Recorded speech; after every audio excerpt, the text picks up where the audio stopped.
Un sabato pomeriggio soleggiato e con temperature miti ha fatto da cornice al Carnevale di Castelfranco Veneto. Ad aprire la kermesse le majorette dall'oreggia, accompagnate dalla banda, a seguire 10 carri allegorici, alcuni di piccole, altri di medie dimensioni.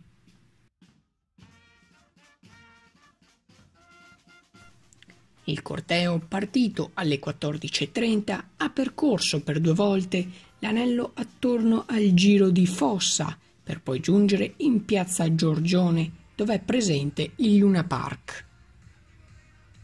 A sfilare gruppi allegorici provenienti dal Trevigiano, dal Veneziano e dal Padovano.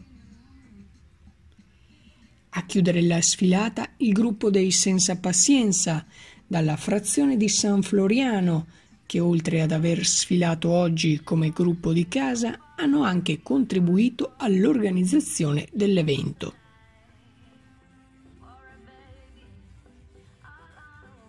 Il Carnevale castellano continuerà poi domani, domenica 3 marzo, alla presenza di Miss Italia con la sfida alla migliore frittella.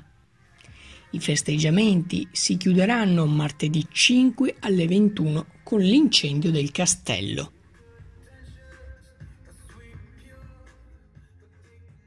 Vi lasciamo ora con una sintesi della giornata. Spisce Channel News, Castelfranco Veneto.